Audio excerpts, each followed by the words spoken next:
Good afternoon, everyone. I'm Michael Steelman, Director of Alumni Career Management and Professional Networks at William & Mary, and I'm delighted with this afternoon's webinar, Building and Leveraging a Network.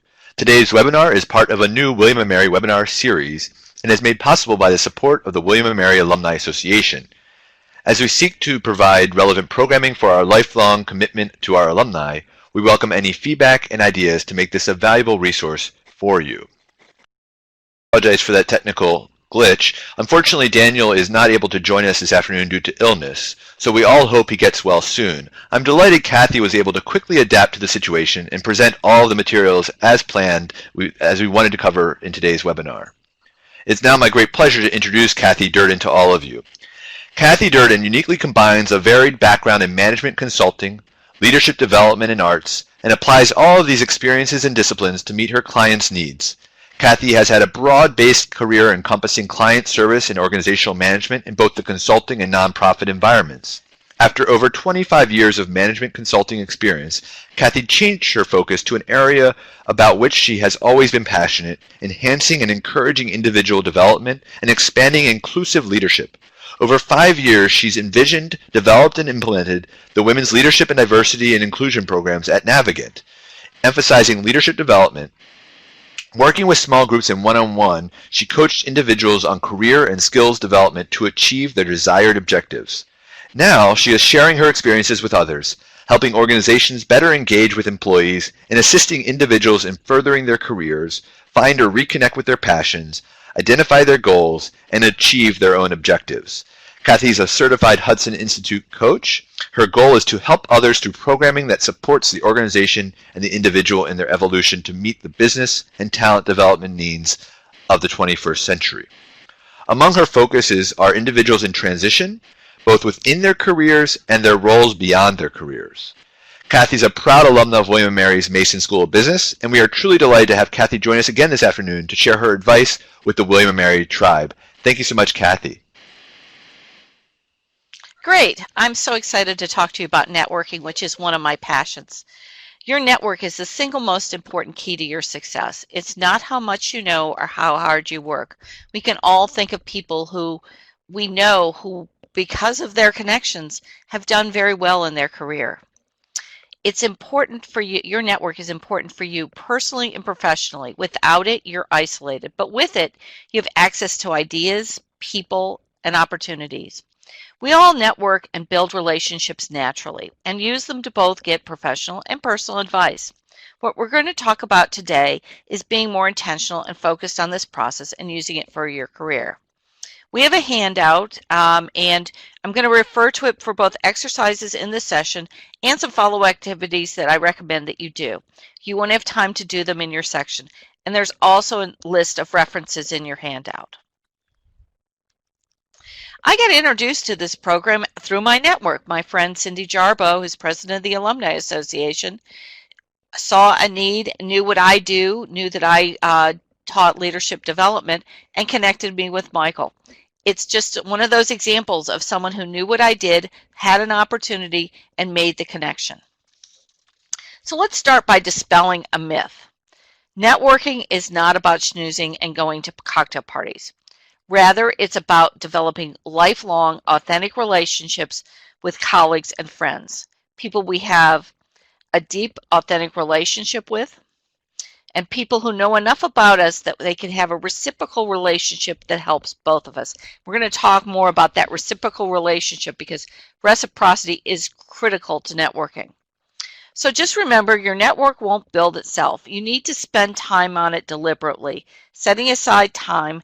It's as important as everything else you do. To be effective at networking, you need to be intentional and focused. And you need to find and develop an approach that's comfortable for you and works for you to create, build, and use your network effectively. So what are we going to do today? We're going to start by talking a little bit about networking, why we network and how we network. We're going to talk more about what you want in your network, the types of people, and how you should use your network.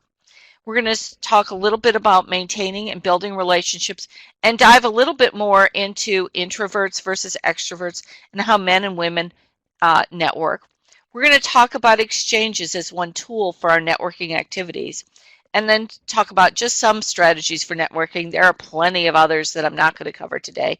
I could go on and on about networking, so think of this as a high-level overview.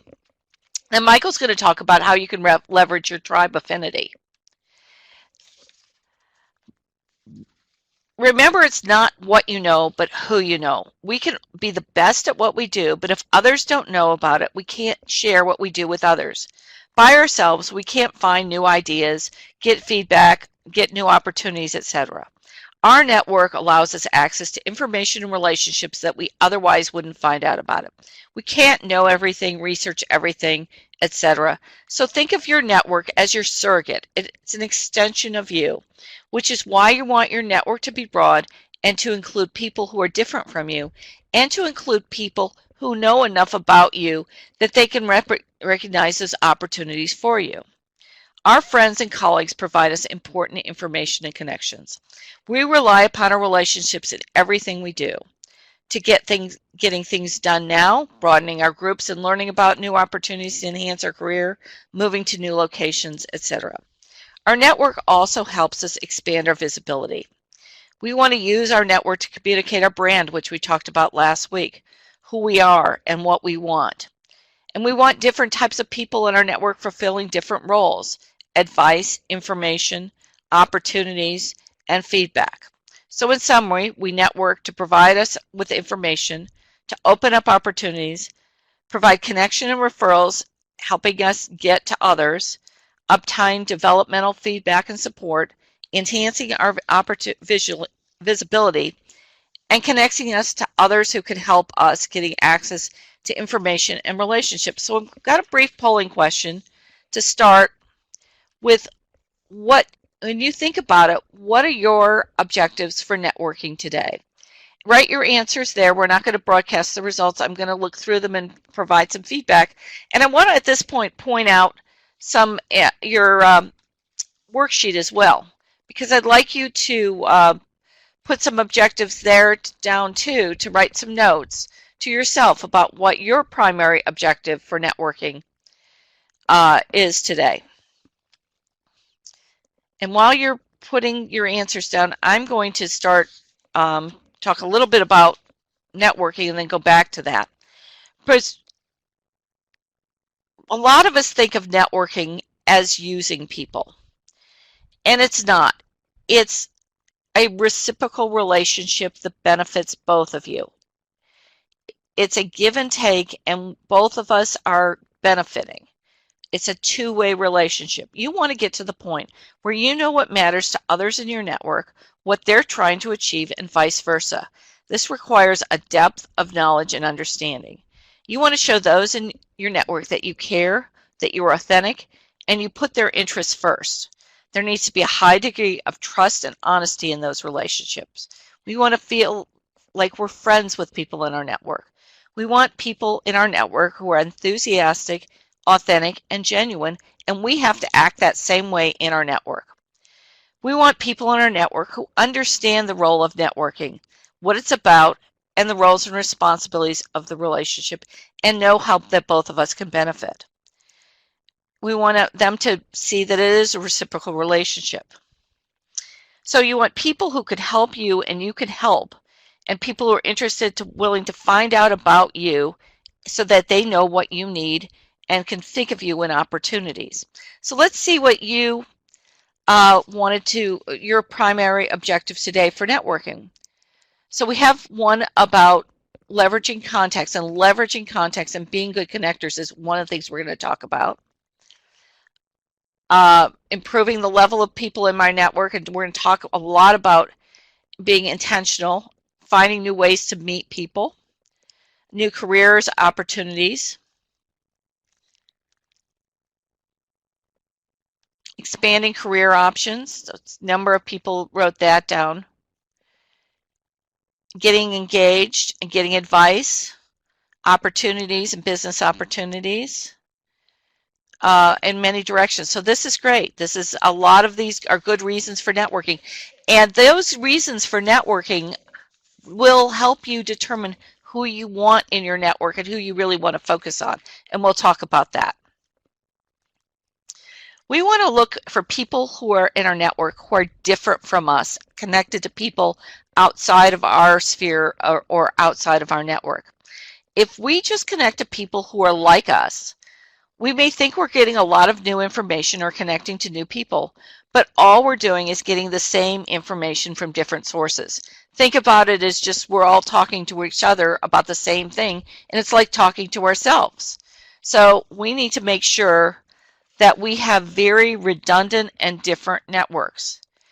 A lot of times we have a big network, but if it's just people like ourselves, we don't get access to new information. So look at this illustration and then think about it. If it just consisted of the people on the right, it would be a very closed network and not giving access to a lot of external information. People would just be talking amongst themselves. We need to make sure that our network is robust. Now, this illustration is something you used to be able to do in LinkedIn called an in-map, but which is not supported anymore. But I did find one tool on the internet that's referenced on your worksheet on page 14 that uses your LinkedIn network and creates a map. It has some limitations, but it also provides you some important information about the redundancy and quality of your network, which would be really useful to figure out whether you've got a lot of open connections or whether, again, you've got a lot of people who are just talking to themselves. So what do we look for in our network? Remember that think of your network as the central nervous system of any organization. And we all derive our role and our position in the network based upon how we function in that network. People have different roles in the network. The one and the most obvious one is connectors. And this is the people who make it their business to connect people with other people. You can all think of the people who are connectors in your network. They're the people who you go to get to somebody else. And they make it a practice of connecting people. And they're very valuable to the network. And when you think about it, that is a person who can really, and it's a role that it can enhance your role in your network. And we will see how actively using our network and being good connectors can enhance our network and the value of how other people perceive us. Another role in networks are boundary spanners, and they're the people at the edge of networks who connect to other networks. They have their foot in a lot of different networks. We know these people as well. They seem to be able to connect to other people and bring in different skills, relationships, etc. that are needed to get things done that we people in our network don't have access to, bringing skills to the projects, etc. They connect our network to the broader world. Information brokers connect sub-record networks within the network. There's a great article in your reference material at the back of your worksheet called Networks, People That Make Networks Stop and Go. It's an HBR article, and I really recommend that you go ahead and read that and start to think about how you function in your network and who people are in your network. So let's do a little polling question. Can you identify the connectors and boundary spanners in your network? And think about it also as you write things down in your notes. Think about who those people are, and then think about also how you can be better function in your network, how you can use your connections to meet others, how you can use them to connect with others as well, and what role do you take in your network, and do you want to change that? And that may be one of your objectives as you work through your networking plan, and we'll talk about that in the future. It looks like a lot of you know the connectors and boundary spanners in your network, and if you don't, watch how people act going forward and how people work, and make sure you identify those connectors because they're so useful to you because they can get you to other people, and also watch how they work and think about how you can be a better connector as well. The next thing I want to talk about is how we build relationships. Now, we all know and have built relationships over years. You've been doing this a long time. We're just asking to be more deliberate. You build relationships by getting to know each other. you ask questions, you listen, you share things, you find commonalities. You're going to provide offers and favors, and we're going to talk about that as well as asking for help a little bit later. But remember, a lot of times we found that using our networks well is particularly hard for women. Women are hesitant or nervous about asking for help, particularly asking for invitations and introductions. However, your friends will be flattered to help. So recognize that's something that, and we're going to talk about men versus women, but as women, we typically have a problem using our network as well as we could. And so we have to be a little bit more intentional about that. We also want to build those relationships and build trust. And an important way of building trust is showing and developing empathy. Empathy is our ability to identify what somebody else is thinking or feeling and to respond to their thoughts and feelings with the appropriate emotion. Empathy builds trust. It's very important to have a face-to-face connection with people to build empathy. I know the internet is great, but it really helps to have that face-to-face connection, and that's shown by neuroscience. There are things called mirror neurons, which allow us to help understand the emotions. And when we're talking to somebody and looking at their face, we actually, those mirror neurons mirror the feelings of that person in our face as we see it in their face. So it's very important to be looking at people. We build empathy by focusing with others, getting outside of ourselves, listening hard, putting aside those voices in our head of what we're going to say, and really trying to hear what's both heard and unheard. Discovering commonalities, being curious, trying to keep an open mind about somebody, not jumping to conclusions, and trying on that other person's life, trying to really understand where they're coming from, and being vulnerable to and showing things about ourselves. We maintain relationships by being very intentional. It's very important to have a plan to connect and make sure we schedule something rather than just vaguely saying, let's get together. You need a process to manage your contacts, your follow-ups, etc. And consider calendaring tools for those that you really want to cultivate. We're going to talk about having a plan a little bit later.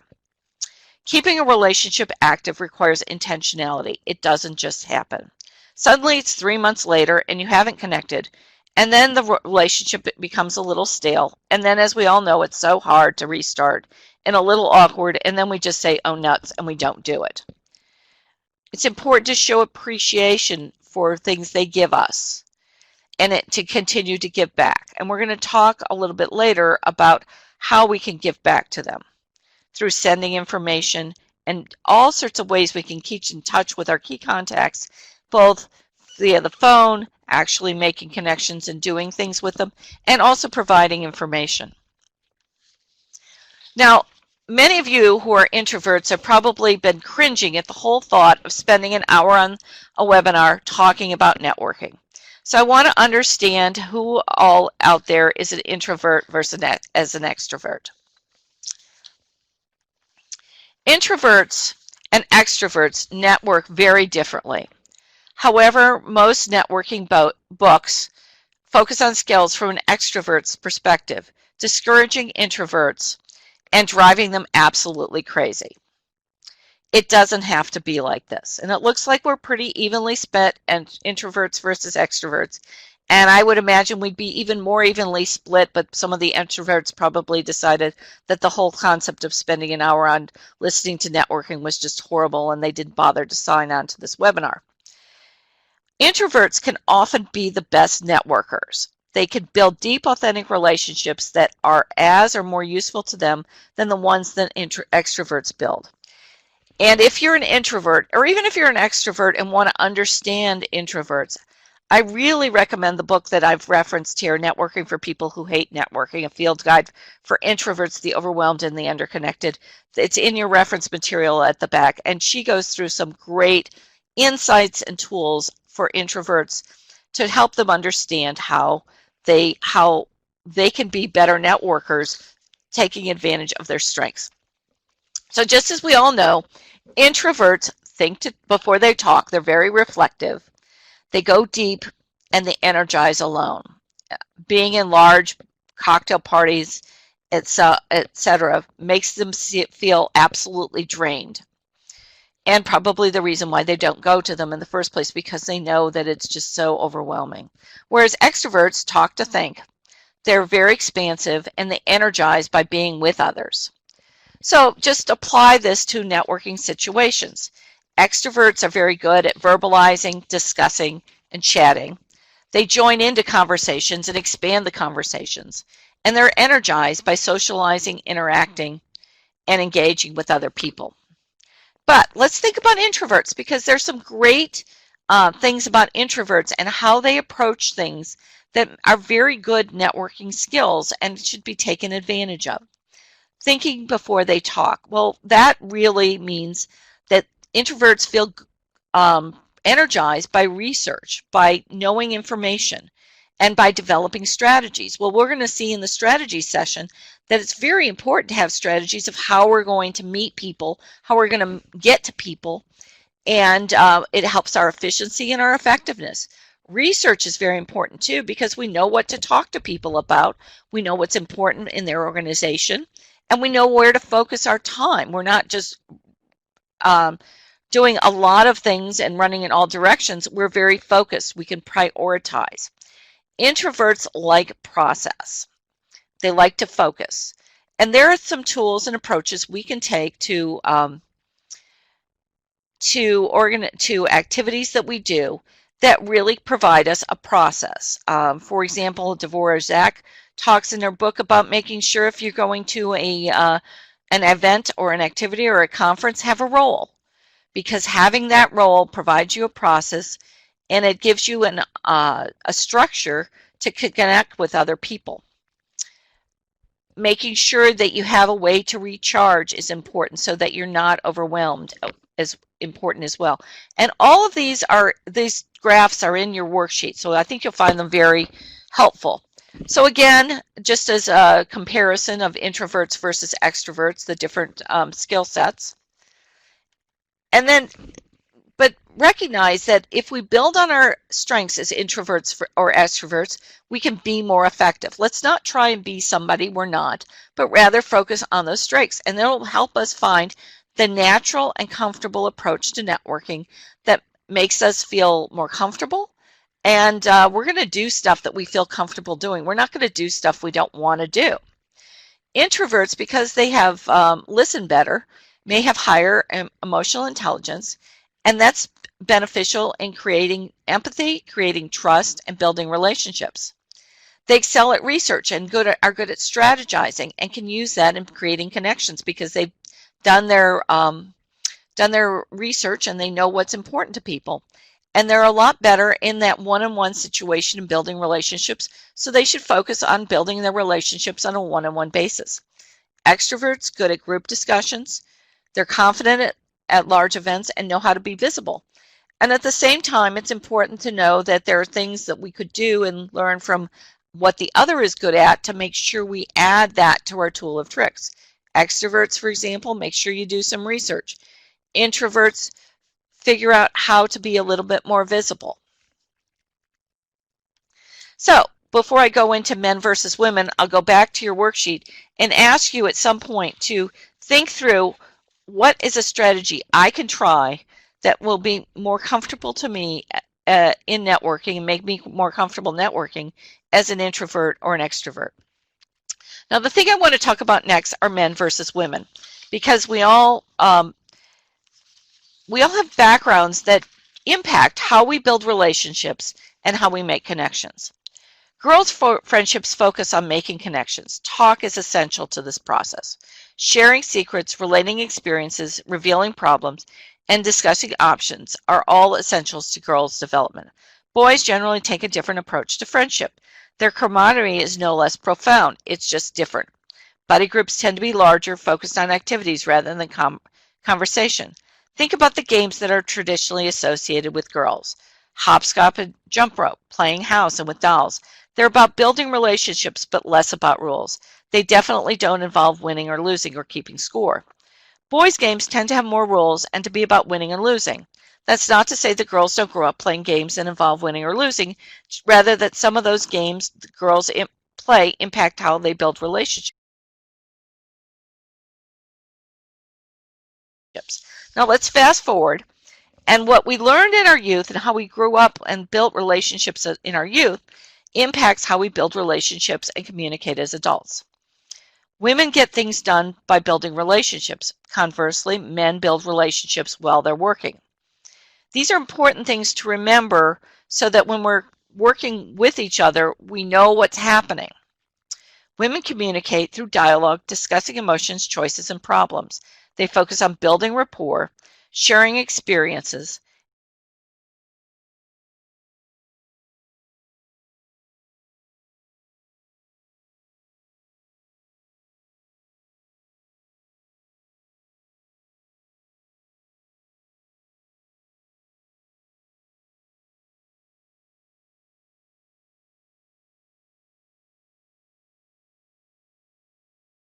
and asking questions, whereas men are very action-oriented. The goal of communication is to achieve something.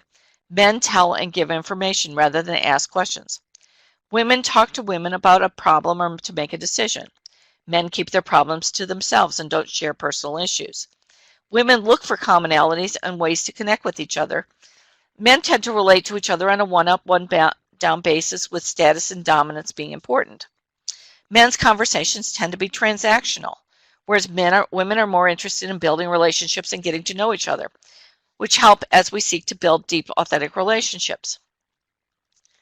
Women get to know each other. It takes time and investment, but it's authentic, and they have a deep knowledge of what people need. So what do you do with this information? Well, first of all, don't get frustrated. Recognize that if you're going to build a deep relationship with women, it's by talking, and recognize that you're going to build a relationship with men by working together. And also avoid the stereotypes. If you're going to talk long, if you're a woman, you may lose a man's attention. And men, if women are talking long, don't be frustrated, but recognize that that is how women build relationships. Next, I'm going to talk a little bit about some skills that we use to build relationships. Offers and exchanges and requests. Offers are very important. They cement relationships. They don't have to be based on money. The best favors can be about information or connection to others, which demonstrates the importance of being well connected. It creates that connection and cements that connection, and it invites a reciprocity. We've given somebody something, it invites them to give something back to us. It's memorable, particularly if it's something important to that person. They're going to remember, they're going to connect you to that piece of information or that connection they made. And it demonstrates our capacity, our knowledge, our abilities if we're problem solving, or our connections with others. So think about it. Can you provide people something of value? And the things of value that we can provide can be varied. Anybody can provide things of value. My grandmother, my Polish grandmother, used to clip newspaper articles and stick them in the mail to my mother. And I used to roll my eyes when we got our weekly letters from my grandmother with all their little clippings. And now I find that I am doing the 21st century equivalent of providing clippings to others. And I've been doing it for years. I used to, first of all, just Xerox things I read in magazines or journals and provide them to people that I thought would be interested in them. And now I do it electronically. If I see something that I read in a journal, in a blog or something, I provide that on to somebody. I think, oh, geez, so-and-so would really be interested in that, and send it on. It's something you can do in the middle of the night. You don't have to be talking to that person, and you're going to remain top of mind. They're going to know that you're thinking of them and that you're connecting to them. So what could you do? You can provide connections and referrals, and it's so important to be active in our own network so we can provide those connections to others. We want to be a connector and be seen as a connector. We want to provide information. We're on top of things in our industry. We know about trends, changes in the marketplace, new ideas. We can provide that information. Just think of my Polish grandmother and her newspaper clippings. We can provide advice. Advice is a way to deepen a relationship with somebody. providing suggestions. Now, obviously, you don't want to be nosy about something, but it's definitely a chance if you start talking to somebody to show that you can actually what your abilities are. And in any situation, you can provide support and empathy. Now, here's an acronym to remind you about what you can do to provide offers and favors. Referring, advising, informing, supporting, or employing. And all of this is in your worksheet. So think about the conversations you've had over the last week. Did you make it, and think about everything you did. Did you make an offer or give a favor to somebody? And it looks like a lot of you did when you start to reflect upon it. So what I asked you to do in your worksheet on page 6 after this webinar is think about what more you can do in the page 5. What sort of favors that you can frequently give that you haven't thought about giving, and what kind of offers and favors those are. And then challenge yourself to give at least one favor a week to a contact going forward, and keep a record of that. Now, the other thing that you can do is requests. And we think about requests and we say, well, geez, if I'm making requests, that can't possibly be a way of cementing a relationship. But people are flattered if we ask, and they get involved in you and your development.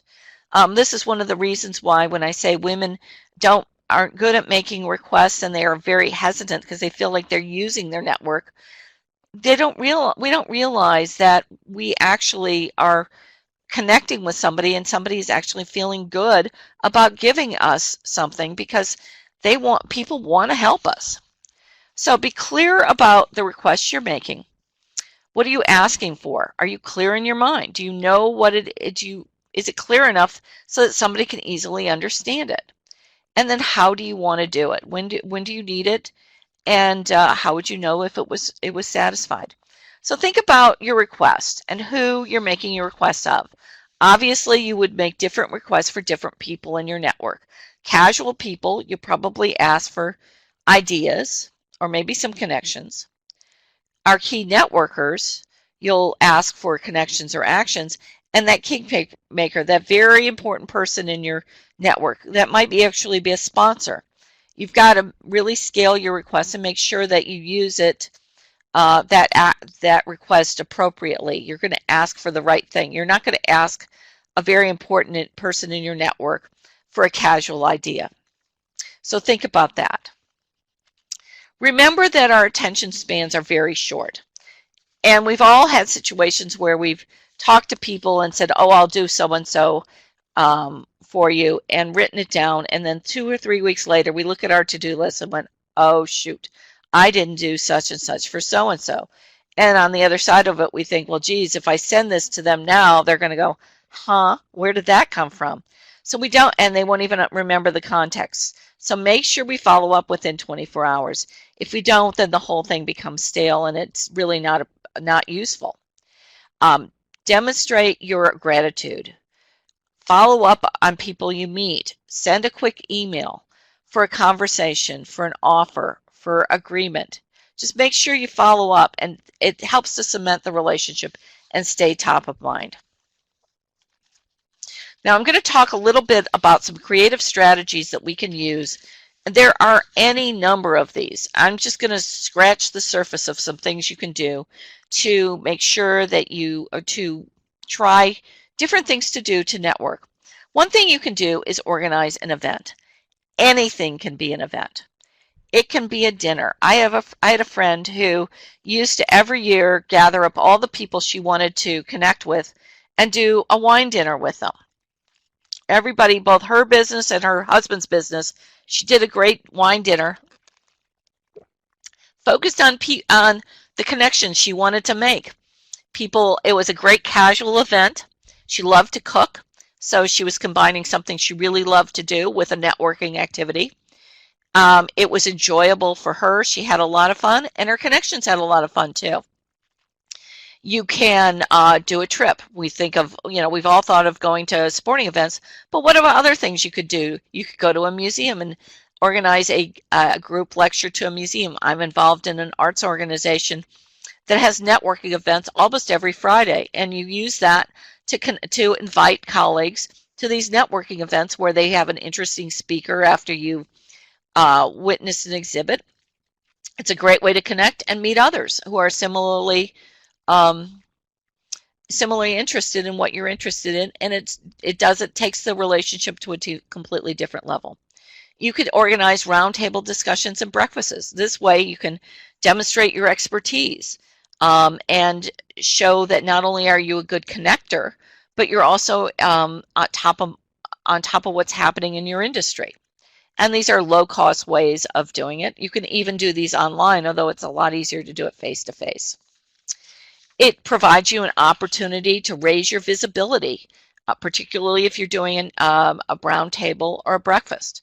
And you can explain to people why they're all there, what's the uniqueness about them, and how these are important connections to each other.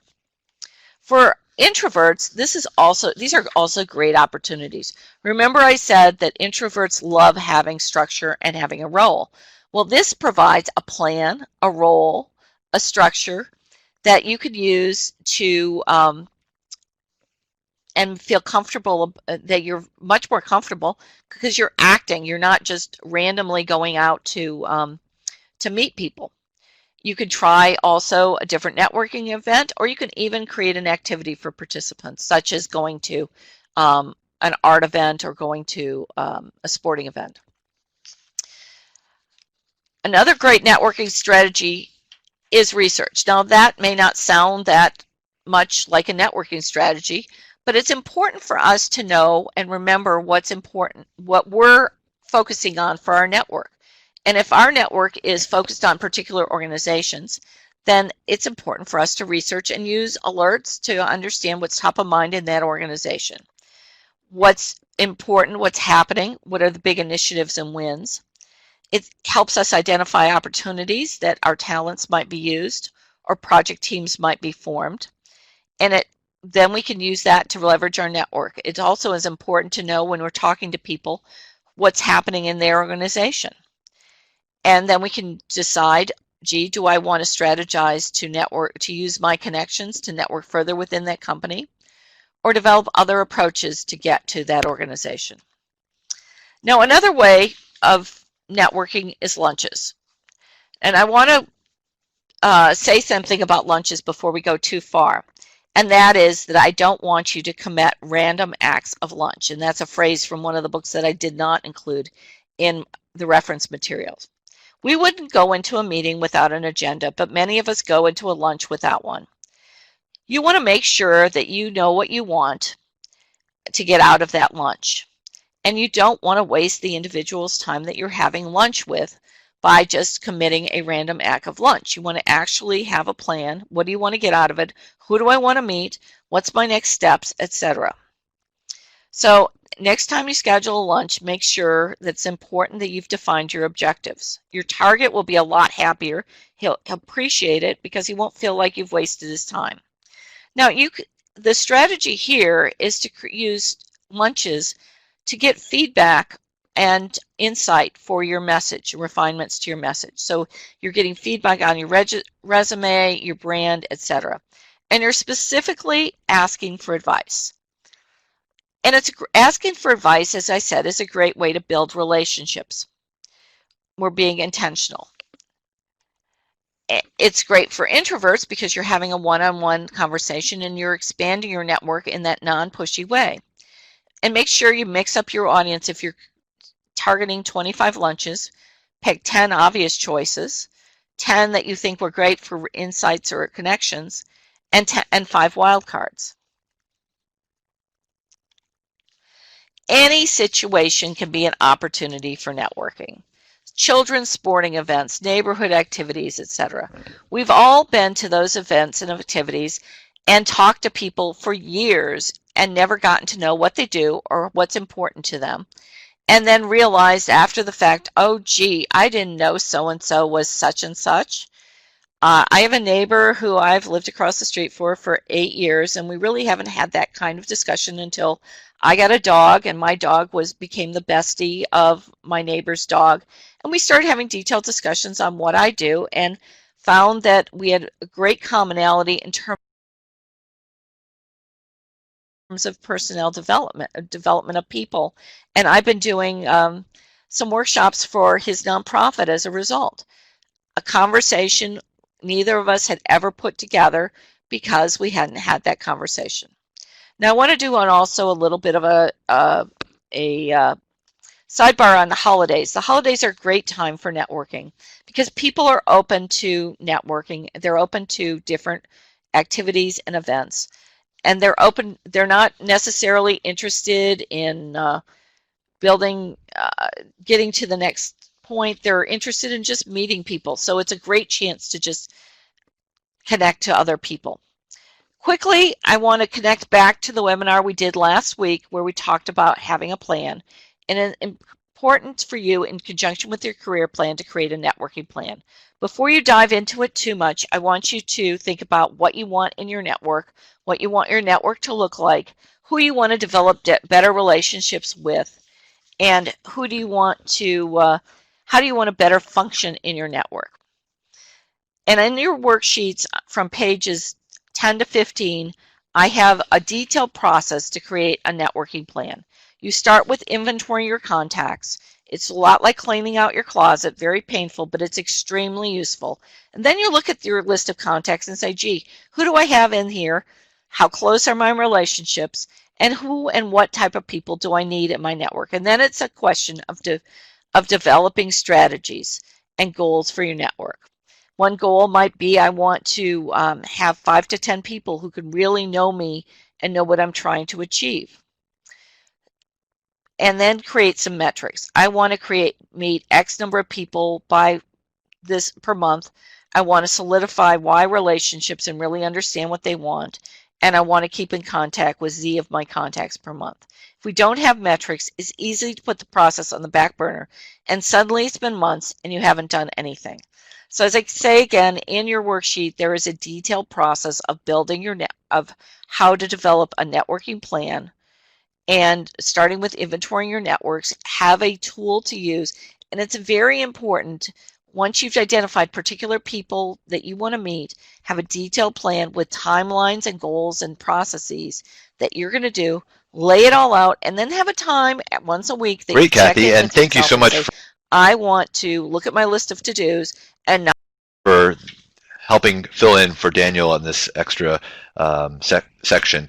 And for those of you watching, Daniel is unfortunately ill this morning, so he could not participate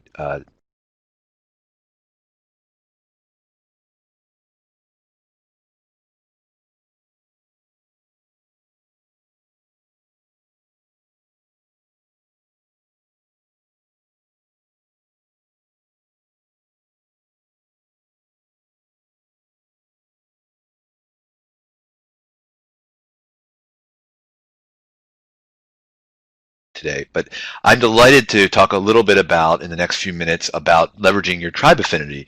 As William & Mary graduates and members of the William & Mary community, you have the opportunity to use your affinity here to get more involved and network among each other's interests and ways to help one another as a tribe family.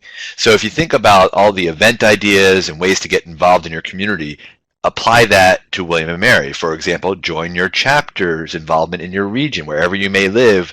William & Mary alumni are all over the world.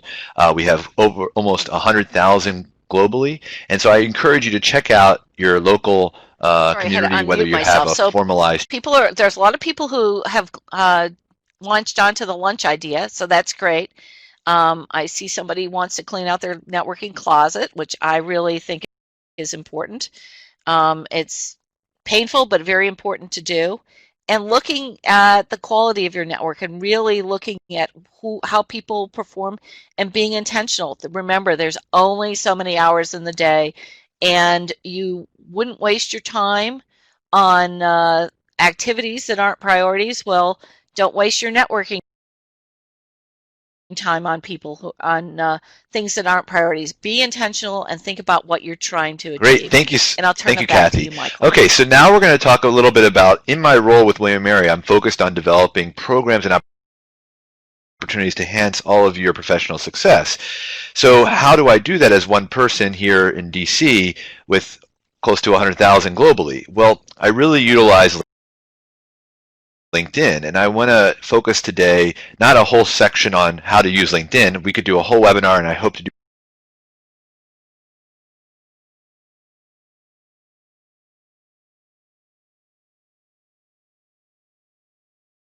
one for all of you soon. But to take what Kathy presented earlier and apply a few tips that you can do within the William & Mary community using LinkedIn. So first off, you need to have a profile if you haven't already created one. Go ahead and spend the time to update it, provide a really robust profile with good information and experiences that are similar to your resume, add quantifiable accomplishments, really emphasize your brand there. So go back to some of the information that Kathy shared in some of the earlier, and Daniel shared in the earlier webinars, and think about your profile in context there. Now, going to the connection with people, look to all your classmates, people that you can reconnect with, people that you have met at an alumni, at a homecoming event, or if you were at the weekend in Washington here in DC recently, reconnect with some of the people that you met. It's okay to follow up with people that you haven't spoken to recently that you are reconnecting with on LinkedIn, different than what Kathy was mentioning on I'll follow up with you in 24 hours. This is an opportunity to revisit some of the connections that you may have lost over the years, or to follow up to an event that you were at a month ago and say, it was really great meeting you at that event. I hope we can stay in touch and see ways that we can help one another. Going back to the reciprocity that Kathy mentioned, can help people that connect with others as well. So if you know people that can benefit from your network, utilize that activity as a way to strengthen your own relationship with your network and help others achieve great success as well. And then the third here, join and be active in LinkedIn groups.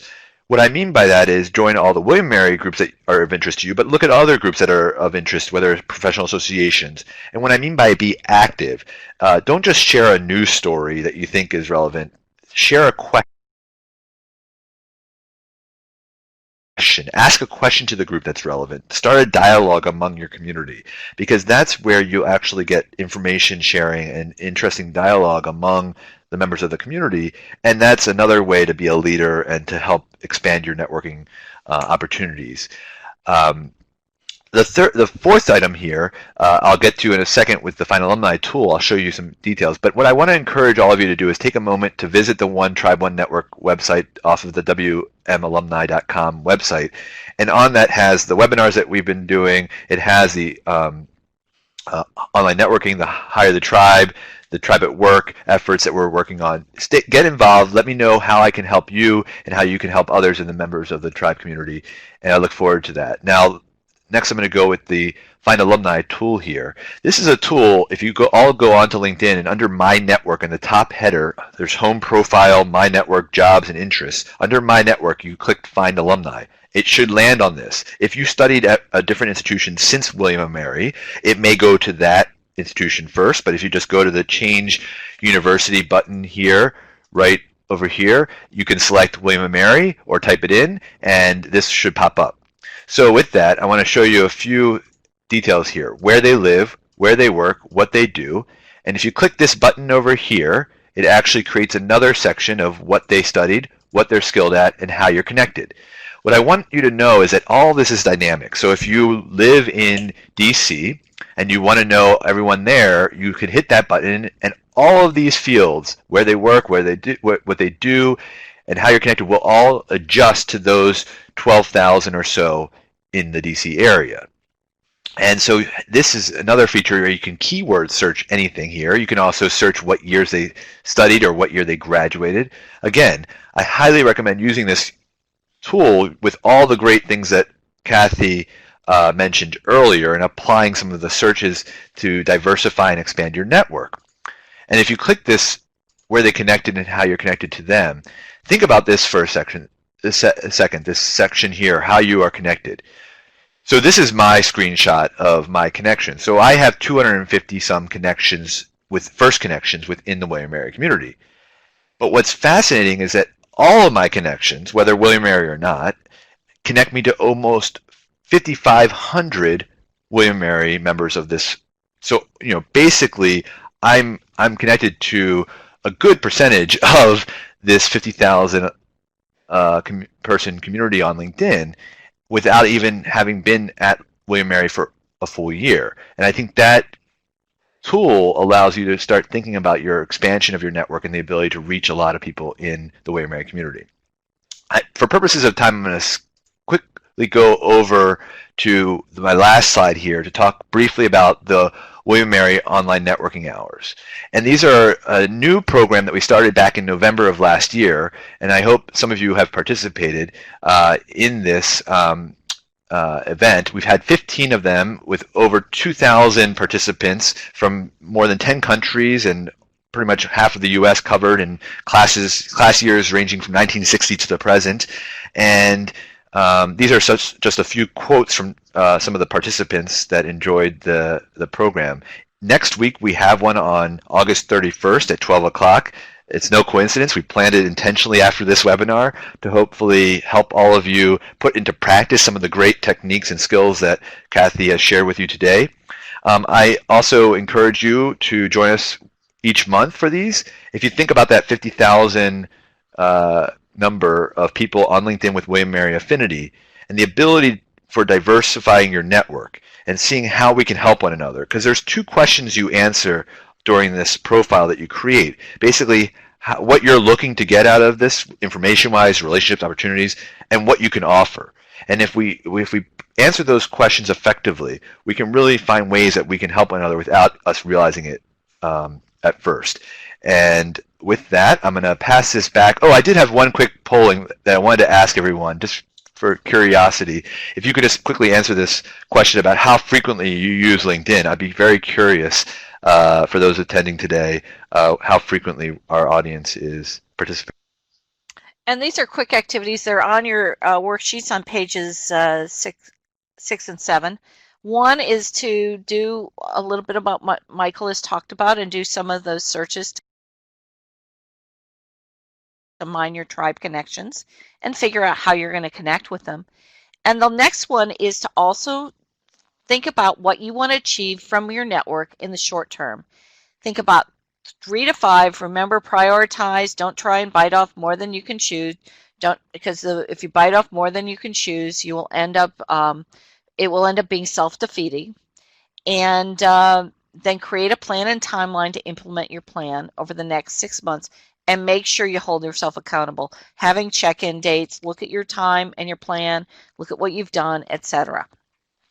And with that, with all of that, I wish you happy networking and to have a great and vibrant network. And then we'll go on to questions. And I see some hand raises. So Great. And Michael, do we have questions? Yes, we do. And let me just remind people, I think there were a couple questions, technical questions about where that tool was in LinkedIn. If you go under My Network, under the tab, that the alumni tool that I was showing, the dynamic one, is part of LinkedIn. It's not part of William & Mary as far as our site. It's part of the LinkedIn site. So I want to preface this. Things do change quite frequently with LinkedIn. So if it changes in a month from if you're watching this recording a month from now, please bear with me that LinkedIn is its own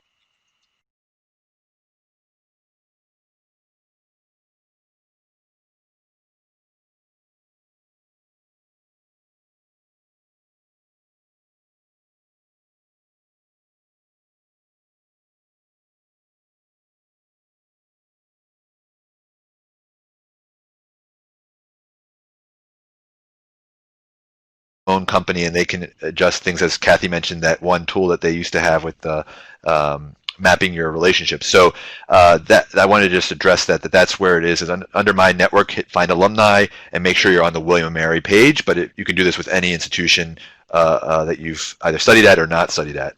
But reminder, if you do have a question, we'll do our best to get to it in the Q&A box. Please feel free to type those in.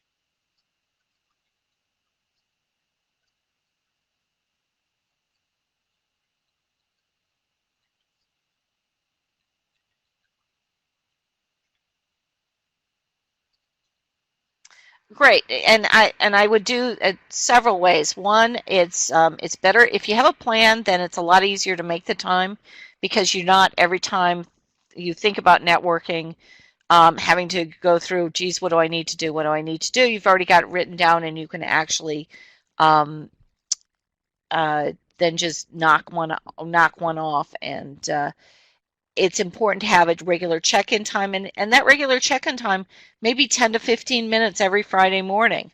But having that regular check-in time really helps. The other thing I would emphasize, and particularly on your strategies, is think of things you could do that where you're doing something already and just add a networking component to it. So you're already really, really busy. What can you do of things you're already doing that you Great. can also Great add tips on that. networking to? And that way you're if you like to go for And again, coffee, add a friend. LinkedIn is a If you like great to go to tool a to, museum, if add you're a in there, connection. to just, Just 15 minutes different a day, things go that you through already and are send a few of doing, your contacts add an article something that you to just it. read in the morning If you're news or going to whatever it go to is. a Send it business a nice event, note, and that add another allows you person to to it. have a touch point with them. One person here was saying, this, they often hear that sometimes you have to give it away before you can sell it, and they want.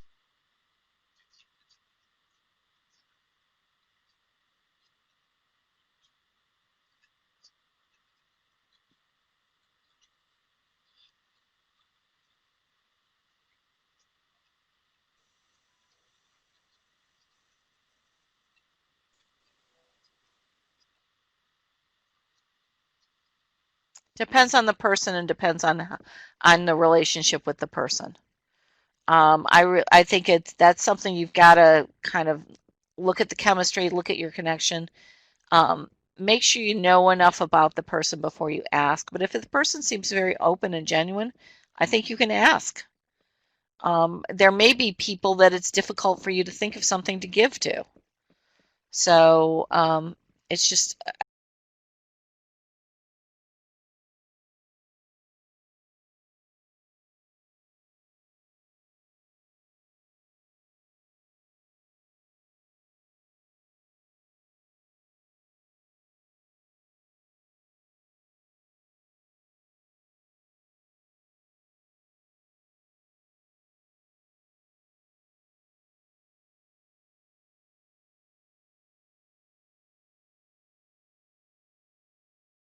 I think a question of who that person is. Great. I'm going ahead and just adding the worksheet. For those of you that may need to download it again, please go ahead and download that now. I've put it up a few times throughout the presentation. Also, I'm going to.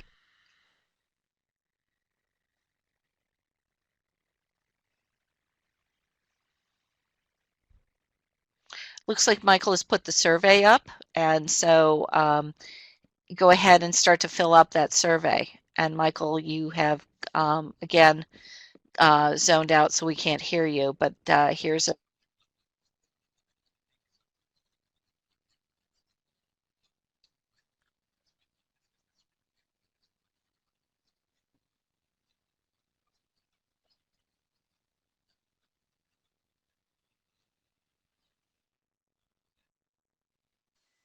Great tip. That definitely. I think that's very helpful. And along those lines, a lot of people are turned off from networking events because they often feel like they're asked, "Oh, what do you do?" Or that question comes up very often here in DC. But when it's a social activity, how do you network effectively without coming across as I think it's very, with always that you want to be question honest with the to people turn you're people meeting. off? And I think you can be honest that you're in transition and you're exploring certain things and recognize what your brand is. And that makes it very important to identify your brand. I think I mentioned also that if you're in a transition, it's a lot easier to network with people who are in the other side of where you want to go. They want to give you advice, and they're going to be better connections for you than your old colleagues, because your old colleagues are going to see you as who you were versus who you want to be. Is that helpful?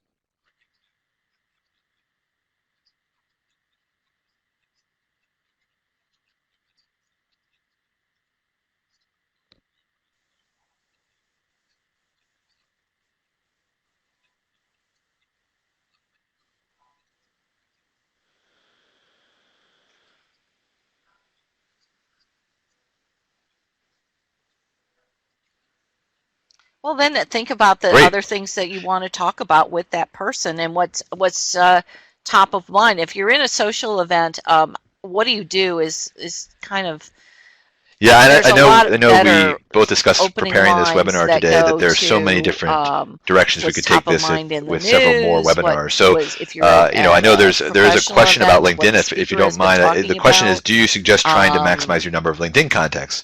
Do you who want you've to answer that? connected I'm to. happy to share my thoughts on Um, that, but I think you how might did you, have if you're in have a. a I'll personal say event, that how do you know the people I mean, here? I think quality of If you're, if relationships you, and making sure you know your you can contacts. just So, start to think I get a through lot of different connection things requests from people that tied to the event, don't introduce but themselves, not don't really set the necessarily stage tied as to to what you why I do should as connect with great them, conversation and I've never starters. had an And it's interaction with them, important so to have those I don't accept conversation those starters thought because through. I want to know everyone in If my you network, have and I highly one recommend really that funny book people at least is know a Jean context point Martinet's of their book context, about so that, mingling. for It's example, if someone hysterical, said, but she "Oh, has would some you be great able to introduce me to tips. Kathy?" If I didn't know And that's more Kathy and about have a working a room. context And point we didn't even go into that I met her at the an whole working event, a it might room have been a thing. barbecue at someone's But those are house, or we great were tips in walking there. our dog in the neighborhood and met each other there. You know, I need some point of reference to introduce comfortably. I've heard both sides of this. I've heard a lot of people advocate for more the merrier, um, to avoid limitations on ability to message people, Yeah, having to use in-mails and so forth. I will say that you can still message some people using groups affinity, so that's another trick to the LinkedIn strategy.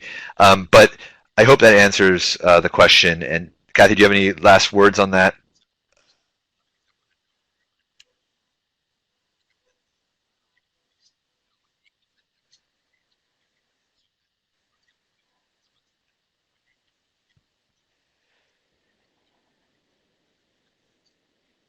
Well, your little scrap article idea with is a great way to share with context in your network articles that you've read. I mean, LinkedIn's a great tool for that. It's not just a job search tool that a lot of people perceived initially. It's a really a relationship management tool. Well, with that, I want to say thank you, Kathy, for taking the time, not just for this webinar, for all the webinars that we've had prior to today. The first four in our series, Kathy and Daniel spent a lot of time preparing this on behalf for the entire William & Mary community. So I want to thank you both for all the time you spent in preparing, the presentations, the workshops, and for giving your time